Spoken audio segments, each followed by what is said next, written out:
अस्सलामुअलैकुम। आज हम करने जा रहे हैं class 10 NDF new book chemistry chapter 6 salt. इसका हम शुरू में इसके बारे में डिस्कस कर चुके हैं और आज इसका टॉपिक है इलेक्ट्रिकल कंडक्टिविटी। यानी साल्ट जो अपनी सॉलिड फॉर्म में होता है, यानी नॉर्मल कंडीशन में साल्ट जो है वो यूजुअली सॉलिड फॉर्म में होते हैं, वो तब इलेक्ट्रिसिटी को कंडक्ट नहीं कर सकते। लेकिन साल्ट के जो मोल्टन और एक्वियस सोल्यूशन होते हैं वो इलेक्ट्रिसिटी को कंडक्ट कर सकते हैं।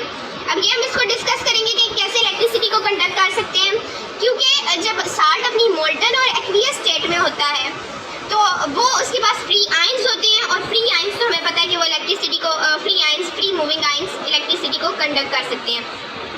साल्ट जब अपनी सॉलिड स्टेट में होता है, ये आपको क्वेश्चन आ भी सकता है कि साल्ट सॉलिड स्टेट में क्यों इलेक्ट्रिसिटी को कंडक्ट नहीं कर सकता, या फिर मोल्टन स्टेट में वो कैसे इलेक्ट्रिसिटी को कंडक्ट कर सकता है। साल्ट जब अपनी सॉलिड स्टेट में होते हैं, हमने पढ़ा है कि उनके आयंस जो है वो स्ट्रांगली हेल्ड टुगेदर होते हैं, उनकी लैटिस अरेंजमेंट होती है, यानी वो काफ़ी मजबूती से एक दूसरे के साथ जुड़े होते हैं, यानी उनमें स्ट्रॉन्ग फोर्सेज ऑफ अट्रैक्शन होती हैं जब वो सॉलिड फॉर्म में होते हैं, और इसी वजह से वो सॉलिड फॉर्म में होते हैं। क्योंकि सॉलिड फॉर्म में कोई भी चीज़ है उसके दरमियान फोर्सेज ऑफ अट्रैक्शन ज़्यादा है तो वो सॉलिड फॉर्म में है ना। जैसे जैसे उनकी फोर्सेज हम ब्रेक करते हैं, उसको हीट प्रोवाइड करते हैं, तो वो जाहिर सी बात है फिर वो लिक्विड में कन्वर्ट होती है, लिक्विड से फिर गैस में आ जाती है। लेकिन हम फिलहाल यही कहते हैं कि साल्ट जो है वो सॉलिड स्टेट में थे, उनमें स्ट्रॉन्ग फोर्सेज ऑफ अट्रैक्शन थी, स्ट्रॉन्ग आयनिक बॉन्ड्स थे, तो इसीलिए उनके पास फ्री मूविंग आयंस नहीं थे उस स्टेट में। लेकिन जब हम साल्ट को जब हाई टेम्परेचर प्रोवाइड करते हैं तो जो उसकी रिजिड लेटिस अरेंजमेंट है, यानी जो इसकी रिजिड लेटिस अरेंजमेंट है, जिसके दरमियान स्ट्रॉन्ग फोर्सेज ऑफ अट्रैक्शन है, उसकी वजह से ये अरेंजमेंट है। तो जब हम इसको प्रोवाइड करते हैं हाई टेम्परेचर, तो जाहिर सी बात है हमें पता है आयंस तेज़ी से जब मूव करते हैं फिर फोर्सेस ब्रेक होती हैं।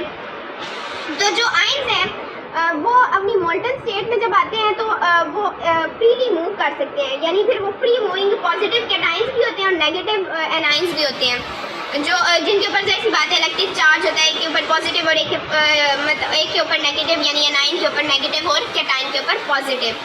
तो इसीलिए मोल्टन साल्ट तो इलेक्ट्रिसिटी कंडक्ट कर सकता है। उसके अलावा एक्वियस साल्ट के बारे में हम कर लेंगे। एक्वियस साल्ट क्या, यानी हमने साल्ट को वाटर में डिजोल्व किया है, साल्ट जो है वो स्प्लिट हो गया पॉजिटिव और नेगेटिव आयंस में, और वो नेगेटिव और positive ions surrounded by water molecule, यानी उनके इर्द गिर्द वाटर मॉलिक्यूल है, ठीक है। लेकिन वो फिर भी वो सोल्यूशन में फ्रीली मूव कर सकते हैं पॉजिटिव और नेगेटिव आयंस में, क्योंकि वो स्प्लिट हो गए हैं, तो इसीलिए वो फिर भी फ्रीली मूव कर सकते हैं। तो जब उनको इलेक्ट्रिक पोटेंशियल अप्लाई की जा रही है उनके ऊपर, यानी बैटरी के साथ कनेक्ट किया गया है, तो फिर जो कैथोड की तरफ कैटायंस वो कैथोड की तरफ माइग्रेट कर जाते हैं, यानी कैथोड की तरफ चले जाते हैं, और एनायंस जो है वो एनोड की तरफ चले जाते हैं। अब कैसे, क्योंकि कैथोड जो है ना वो नेगेटिव इलेक्ट्रोड को कहते हैं, नेगेटिव को कैथोड कहते हैं, नेगेटिव इलेक्ट्रोड को। तो क्योंकि कैटायंस खुद पॉजिटिव हैं तो वो नेगेटिव इलेक्ट्रोड की तरफ जाएंगे, और एनायंस खुद नेगेटिव है तो वो पॉजिटिव इलेक्ट्रोड यानी एनोड की तरफ जाएंगे। अब ये आपने याद रखना है कि कैथोड नेगेटिव इलेक्ट्रोड होता है और जो एनोड होता है वो पॉजिटिव इलेक्ट्रोड होता है, यानी बॉल से बैटरी से अगर हमने कनेक्ट किया हुआ है तो बैटरी के पॉजिटिव टर्मिनल की तरफ कौन से आयंस अट्रैक्ट होंगे, यानी वो नेगेटिव आयंस यानी एनायंस वो पॉजिटिव टर्मिनल की तरफ अट्रैक्ट होंगे, और जो पॉजिटिव आयंस हैं वो नेगेटिव टर्मिनल ऑफ बैटरी की तरफ जाएंगे, यानी नेगेटिव ऑपोजिट चार्जेस में अट्रैक्शन होती है ना। तो इसी तरीके से मोल्टन भी और एक्वियस स्टेट दोनों जो है वो इलेक्ट्रिसिटी को कंडक्ट कर सकते हैं, क्योंकि इनके पास फ्री आयंस होते हैं जो मूव कर सकते हैं। लेकिन जब सॉलिड फॉर्म में होता है कोई भी साल्ट तो वो स्ट्रांगली हेल्ड होता है, वो उसकी लेटेस्ट अरेंजमेंट होती है, उसमें स्ट्रॉन्ग फोर्सेज ऑफ अट्रैक्शन होती हैं, तो उसके पास उस स्टेट में फ्री आयंस नहीं होते, तो इसीलिए वो इलेक्ट्रिसिटी को कंडक्ट नहीं कर सकता। इलेक्ट्रिसिटी कंडक्ट करवाने के लिए आपके पास फ्री मूविंग आयंस होने चाहिए। मेल्ट जब हम उसको करते हैं, जाहिर सी बात है हम उसकी फोर्स उसके दरमियान जो स्ट्रॉन्ग फोर्सेज ऑफ अट्रैक्शन है, यानी आयनिक बॉन्ड्स वगैरह हैं, उनको हम ब्रेक कर रहे हैं, तो इसीलिए फिर जब जाहिर सी बात है उसको हम ब्रेक करते हैं तो हमारे पास फ्री मूविंग पॉजिटिव और नेगेटिव आयंस आ जाते हैं। उसके अलावा ये नेक्स्ट जो है high melting and boiling point, इसको हमने लास्ट लेक्चर में भी मैंने इसके बारे में थोड़ा बताया था कि इनके दरमियान इनकी जो लैटिस अरेंजमेंट होती है वो इसलिए होती है क्योंकि इनके पास स्ट्रॉन्ग फोर्सेज ऑफ अट्रैक्शन होती हैं पॉजिटिव और नेगेटिव आयंस के दरमियान।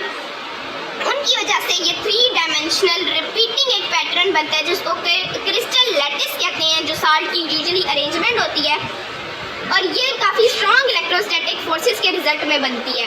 अब क्योंकि इनके दरमियान strong electrostatic forces of attraction है, तो इनको मेल्ट करने के लिए, इनको बॉयल करने के लिए हमें काफ़ी ज़्यादा हाई टेम्परेचर प्रोवाइड करना पड़ता है कि ये फोर्सेस टूटे और ये मेल्ट हो कंपाउंड।